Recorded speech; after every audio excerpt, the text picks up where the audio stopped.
What's more reliable, BMW or Acura? Some people believe the answer is obvious. If you're shopping for a luxury vehicle, most people assume that the BMW is going to drive better and the Acura is just going to be more reliable. But that's not entirely true, because Acura upscale Honda has had their share of problems along the way. We want to talk about a few of those key issues, but BMW as well has been sharpening their pencils and making a much more reliable car these days. Let's get into it now.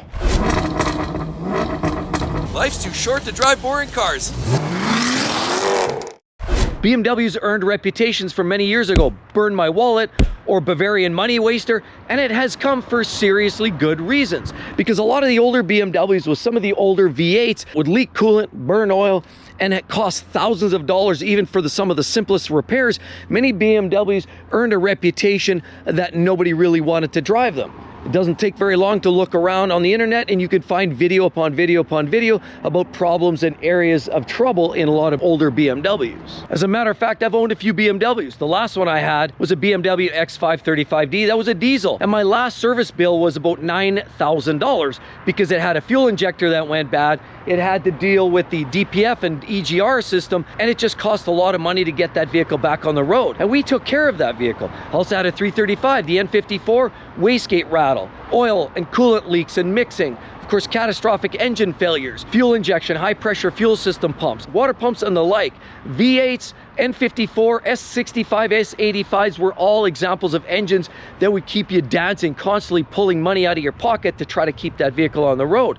So how can I possibly even compare the two between BMW and Acura? Well, the fact remains is BMW hasn't been sitting on their laurels, and ever since about 2014, 2015, they've started going and doing their homework and trying to develop more reliable engines. The B38, B48, and B58 are some examples of some engines that they've absolutely almost mastered, with heat encapsulation, stronger fuel system, and just overall more durability built incorporated. They've just now come to a point where you can make an argument that BMW is almost maybe even more reliable than many of its other peers. And then Acura, on the other hand, is an upscale version of Honda, and everybody associates Honda with ultra durability and reliability. But remember, when you're buying Acura, it's just like Lexus. You're going into the service shop and you're paying respective and commensurate of the fact that if it's a luxury vehicle, and you're going to pay more for the maintenance cost. So just because maybe your last car was a Honda Accord or a Honda Civic and you had a good experience, doesn't always mean that you're going to have the exact same experience with an Acura. Now, Acura vehicles are overall quite reliable these days, but there have been issues. There have been electronic problems, in some cases transmission problems with some of these vehicles. And one of the biggest, latest issues that we're hearing about Acura is the 3.5-liter V6, one of their most reliable, long-lasting, and durable engines that they've been having around for many years. And you'll find it in vehicles like the MDX as well as many Honda products. And unfortunately, there's a massive recall for a problem with the engine under that hood. Now, unfortunately, with those 3.5-liter V6 engines, not only have they been somewhat problematic in the last little couple of years, but they also still run a timing belt, which means there's additional maintenance on this, which you don't have timing belts in any BMWs. They're pretty much all timing change, and it's maintenance free. The ZF 8-speed automatic transmission in modern day BMWs is absolutely bulletproof as well.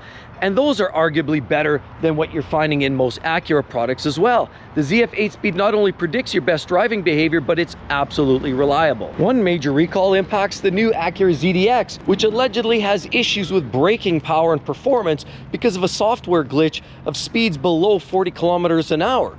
Now, that was managed through software changes, but ultimately that was one glitch and one problem. The Acura Integra is another hot, sporty little number, but they've had their share of issues too. Reported engine starting troubles, as well as heavy brake pedal, and of course problems related to the driver assistance programs, which seems to be a common problem for a lot of Acura vehicles, are the driver's aids and the safety features. Apparently there's been problems with the driver seat adjustment technology. The auto locking features as well has been a problem. And the passenger side mirror has also been reported as being somewhat problematic in certain cars. And the beautiful hot rod MDX is one of my personal favorites. I personally love these vehicles. Here we have beautiful tail lights on these vehicles. Look at the overhang on there. Gorgeous black finishing, piano gloss finishing on these vehicles. You can see easy access in, flip away mirrors that are absolutely glorious. There's an A spec. You can also set up the S spec, of course, get a twin turbo 3-liter V6, but this one here would have the 3.5-liter V6. But there have been problems. Sure, it's a gorgeous looking unit. I love the grille on these vehicles, and with the glorious headlights, it looks absolutely majestic. Collision mitigation problems, road departure mitigation as well. Auto high beams have been a problem with some of these reported as well, as has the adaptive cruise control, has also been noted as being somewhat problematic in certain circumstances. And in 2024, they noted the Acura RDX, also one of my personal favorites, of having steering gearbox assembly issues with some of these vehicles, a rear emblem issue as well, and sensor related issues in some of these vehicles that doesn't allow it to communicate back to the main brain, and often some of those readbacks just doesn't make it. So a lot of times there have been a lot of the electrical gremlins, a lot of the technology problems with some of these vehicles, and that's been one of the biggest nemesis for a lot of the Acura products.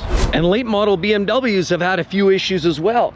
Now progressively they've gotten better and better, but if you're looking at engines like the N63, they have a hot V. It's a V8 and it's 4.4 liters, and the turbochargers in the middle have created excess heat. Now there's a couple of upgrades have improved on later models, but that's been a major issue, creating oil consumption, burning valve guides, as well as plastics, and a lot of components under the hood tend to take a beating. And so a lot of the V8s in the BMW world have really had a rough time in the last 5 to 10 years. Now a lot of the straight sixes like the B58 have a couple of minor issues. The oil filter housing problem still exists. There's a couple of seals in there. They can mix oil coolant, or they just leak oil coolant, or they're just extraordinarily expensive to replace, because in some cases the bolts to disconnect that, you have to remove one part, intake manifold, you have to remove the top section here under the bulkhead, under the hood, and it just basically means a trickle effect, a domino effect of parts that have to remove just to fix a simple seal. A seal that might cost you $40 ends up costing you $600 because of the maintenance and the labor required to get at that simple little seal. BMW's 4 and 6 cylinder engines since about 2017, 2018 are now arguably some of the best in the business. On top of that, they arguably also have one of the best automatic transmissions in the market, and you can still get a manual in certain M cars. So BMW has rocketed on the autos and the manual gearboxes, and Acura just has an overall consistency, but there have been some troubles. So first of all, let's compare Consumers Report statistics on both these vehicles. And at the end of the video, I'm going to also share my personal recommendations of the vehicles you may want to consider. If you're liking the video so far, you're going to love the rest of the channel. Be sure to hit that subscribe button down below, and don't forget the notifications bell so you know when the next amazing video is coming. BMW's ratings for maintenance and repair costs is number 23. Significantly further down the rank. In other words, it's going to cost a lot of money to maintain these vehicles. Owner satisfaction these days is number 2. Used car reliability is number 12. So clearly not that great, but they're getting better. Number 8 for new car reliability. Of course, while it's under warranty, it holds up like there's no tomorrow. Number 1 rating for road tests, and number 1 for luxury brand. So BMW is trusted for luxury brand. They get great performance, and even the average reliability is livable for most people in the late model BMWs. So Consumers Reports ranks BMW overall as number 2. Let's look at Consumers Reports for Acura. As a matter of fact, where BMW is selected as number 2 overall, Acura is now considered number 12. But that's not just reliability, because that's a combination of all of the above. Maintenance and repair costs is number 20, which compared to that to BMW is number 23. This is a slightly more affordable vehicle to maintain. Owner satisfaction at number 19 versus BMW's at number 2. So clearly people enjoy driving the BMWs a lot more, those that buy them. We talk about used car reliability is number 5 for Acuras, whereas BMW, it's number 12. So Acura is considered a much more reliable, and new car reliability for Acura is also ranked at number 5 overall in all vehicles rated, compared to BMW's number 8. So as a whole, new and used Acuras are more reliable based on Consumers Report statistics. On top of it, they're also selected as the number 7 in luxury car brands, and as a result, they also fall behind BMW on that regard, and hence that's why they get an overall rating of 12 versus BMW's 2. Now I also like to put a lot of stock in RepairPal, so let's talk about their statistics as a culmination of mechanics and statistics across the board. Now remember, it really would include a lot of older used vehicles too, so I truly believe this is a better indication overall, but maybe not as much in current generation. Now, BMW, according to RepairPal, ranks only 2.5 out of 5 star for overall reliability, puts it 30 out of 32 out of all major brands in the industry. It also costs about $968 on average for servicing, 15% probability that the issue that you will find will be major, and 0.9 visits to the dealer for unexpected repairs.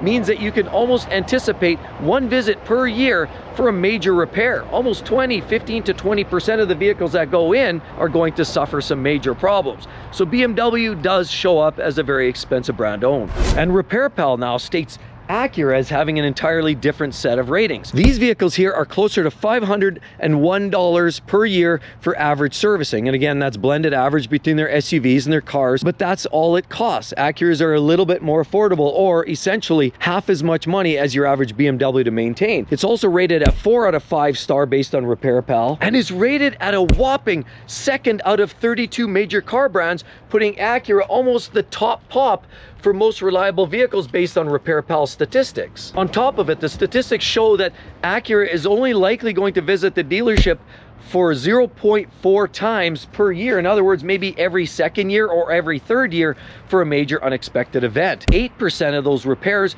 are likely to be substantial and significant in cost, whereas BMW's was closer to 15%. A clear indication that Acura is cheaper and more reliable overall when you blend the average of these vehicles over the last significant numbers of years. Acura, which ultimately is a Honda brand, may not be as flashy. Owners don't necessarily love them as much to drive them, but they are much more affordable to own.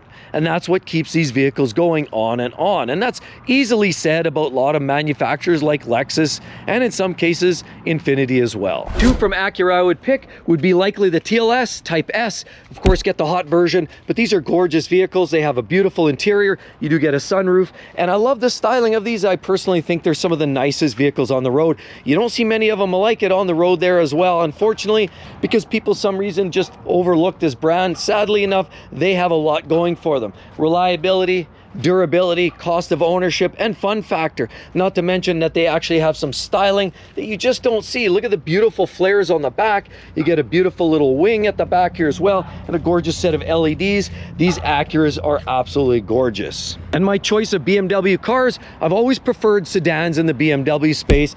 I prefer them over the 2-doors, and I love the brand overall in the late model drivetrains. Of course, you'll see you get this crosshatch front grille that gives it away. The fact that this does have the B58, which is the turbo inline 6. You get beautiful laser cut wheels, M badging in some cases, nice fold away mirrors, gorgeous interior on some of these BMWs, a large sunroof, a little bit bigger than the Acuras. But as you cycle around, you also get LED taillights. This one's badged the M340i, and it's X-Drive, so it gives you all-wheel drive as well. These vehicles are absolutely glorious, and this would be my pick for a car from BMW. And for Acura SUVs, there's no question in my mind, I would go with their larger vehicle, with the MDX, but this one is the Type S. Gives you hot specs, you look all kinds of nice detailing on there, Type S badging on there, red calipers, beautiful headlights, and naturally this one just has a little bit more of a sporting stance. All of the extra detailing you get painted, or fender flares that just look absolutely subtle yet aggressive. Nice hood, definitely some nice sight lines on this vehicle. You get the big sunroof on top, easy access in, and just a beautiful set of skins on this vehicle. Blacked out detailing on here. How can you go wrong with this Acura? With a 3-liter twin turbo V6 with just around under 400 ponies, this car is a fun to drive, and this is the SUV I would pick from Acura.